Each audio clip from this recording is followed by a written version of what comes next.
So ayun, okay. KGX, kamusta tayong lahat at kamustahin natin yung trade natin. So okay, ito yung trade natin kahapon sa Ethereum.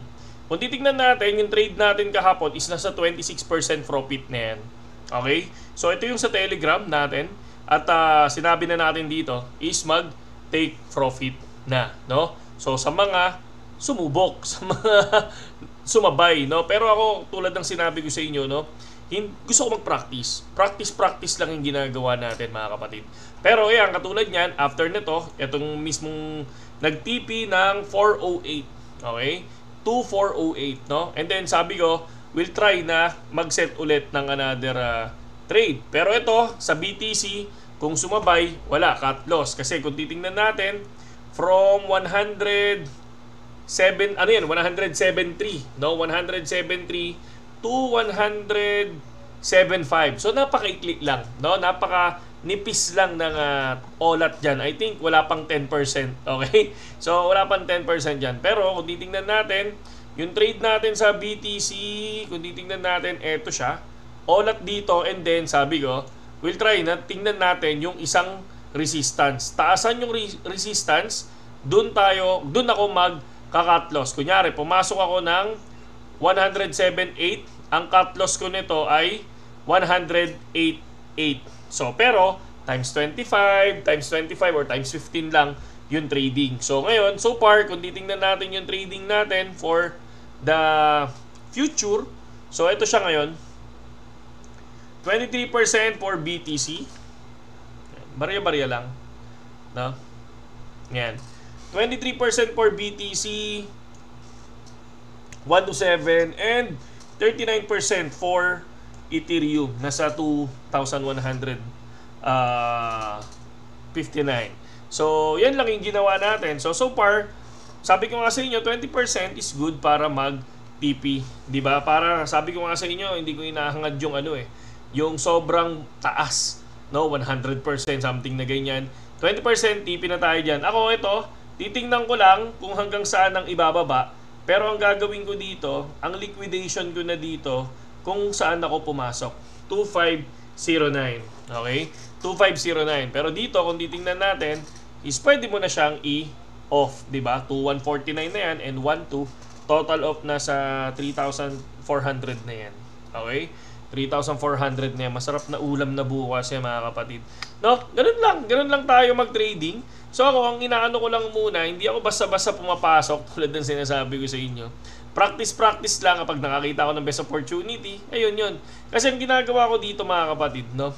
Ang technique ko kasi, no? Maglalagay ako ng trade. Then titingnan ko pag bumagsak. So pag bumagsak, dun ako hahanap ngayon ng long position. Parang gano'n. Hanggang saan ba to? Guguhit ako ng support and resistance dyan. So far, nakita ko na, okay. So, lahat ng area na to, puro rejected to. So, ito yung magiging resistance ko ngayon. Okay, lapag ko to. Tapos, sabay sabi ko, pasok muna ako. And then, pumasok ako dito sa area na to. So, pumasok tayo ng 100, I think 108. 108 yung pinasok natin, mga kapatid.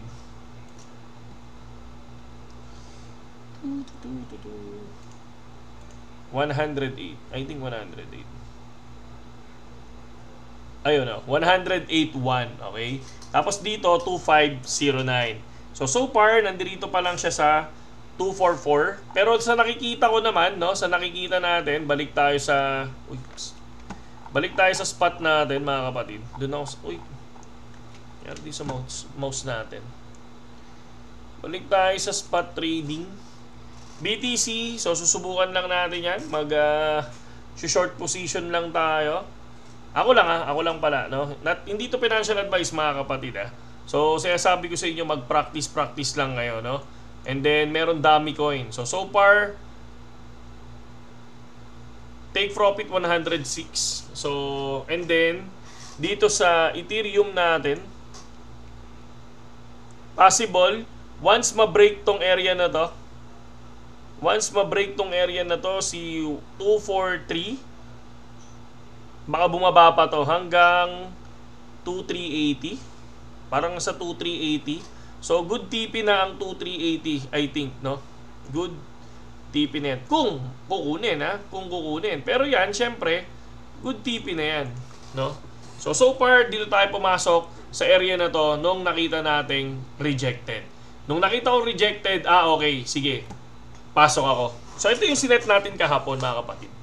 Ito yung sinet natin kahapon. So nag-take profit kami dito sa area na to. So dito, sa area na yan, ito yan, pinakita ko na sa inyo, etong area na to.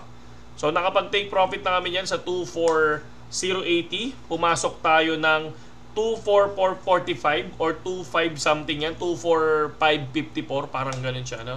So yun lang yun, mga kapatid. And then punta tayo sa news natin. Crypto Rover, sabi niya the final Bitcoin wave. Dito ako tinignan ko to eh. So sila nasa 130 to 140 ang final nila kay BTC. Yun yung sinasabi nila. Pero dati, etong mga to is nagsasabi na magto 200 si BTC. Ngayon, medyo bumaba na ng bahagya yung mismong prediction nila. Dati, super hype sila, no? 250, 300 this year. Yun yung pinapakita nila sa mga followers nila and subscribers nila, di ba? And then ngayon, makikita nyo, hanggang dun lang yung prediction nila. Tapos makikita nyo itong mga to, every time na mag-news sila, bullish talaga. ETH will reclaim range higher soon. So pero sinabi nila ito na yung start ng alt season. Ngayon nung bumaba, sasabihin nila we will reclaim range higher soon.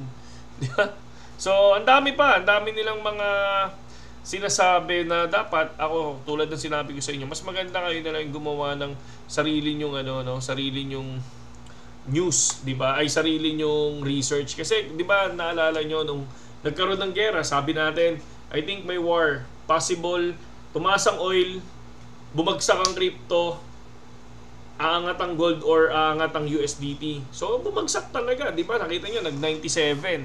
And then sinabi ni President Donald Trump na tapos na yung war. Magpi-peace na. Magsi-ceasefire na. Makikita mo siya pinakamagaling na trading signal ngayon, di ba? So si President Donald Trump, kaya huwag niyo sasabihin na wala sa news yan, nasa graph yan. Minsan talaga nasa news, di ba?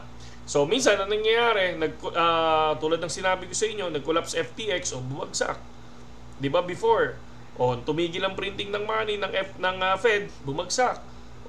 Tapos tumigil ang mina ng China, bumagsak. Di ba nakaraan? Ganun yung mga nangyari before. Diba? Pero sa akin, kung titignan ko to, for the Ethereum, possible baka bumaba pa to.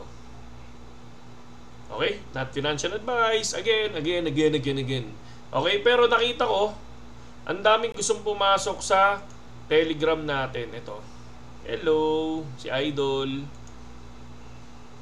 Boss Pasale, newbie lang. Diba? Bossing, pad ako sa TG mo. Ito naman, nagpapapromote. Boss, may group chat ka ba? Diba? So, may mga gustong pumasok, mga kapatid. So, yun lang mga ka-idol, no? So, ang tinitingnan lang natin dyan, mga news. Ito, tignan nyo, United States has arrested 133 Iranians nationals in the past 7 days who were found to be in the US illegally. No? So, ang dami. Ito pa. Has been allowed to enter Canada. So medyo binabantayan nila mga Iranian, mga idol, no? So pero tulad ng sinabi ko, sana tumigil ang gera, mga kapatid, no? Russia President Putin will not attend BRICS summit in Brazil due to ICC arrest warrant, no? Pero sana, no, tulad ng sinabi ko, sana wag nang tumuloy ang gera, no? Pag hindi tumuloy ang gera, mababa inflation, kahit pa paano, hindi matutuloy, hindi mag-hike ang oil, sakit, 5 piso na yung hike dito. Tapos sa mangyayari niyan, di ba? Hindi matutuloy yung cut rates, paano na yung super cycle bull run natin, di ba?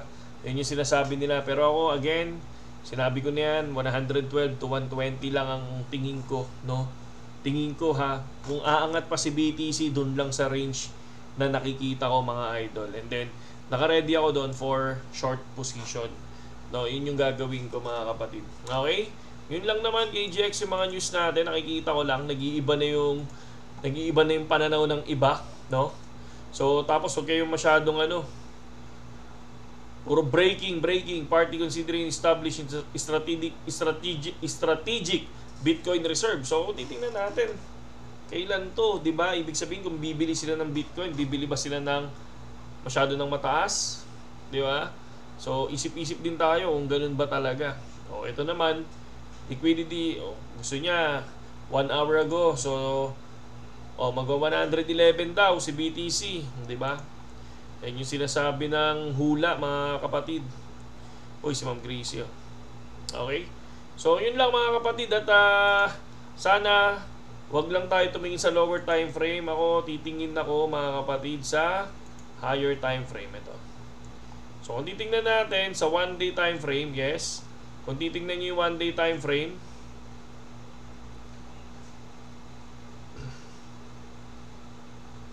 one week. Subukan natin ng 1 week. BTC. So, double top pa rin siya. So, ito, double. Hindi pa naman tapos ang double top. Pwedeng lumipad ng 120, 112, o 115. Pwede na yun, mag-drop. Or ngayon, pwede siyang bumaba. Diba? So, tandaan nyo, magkakaroon ng Fed news sa May July. Ang sabi nila is ibababa daw ang magkakaroon daw ng cut rate. So, sana nga para at least lumipad. Pero kapag hindi nag-cut rate at umangat pa yung rates, no? I think baka bigla ng makita natin 'to mag-downward. Nasa news ako naniniwala ako sa news, mga kapatid. Okay? So yun lang mga idol, at God pa tayo ngayon. God pa. Pahinga muna mga kapatid, at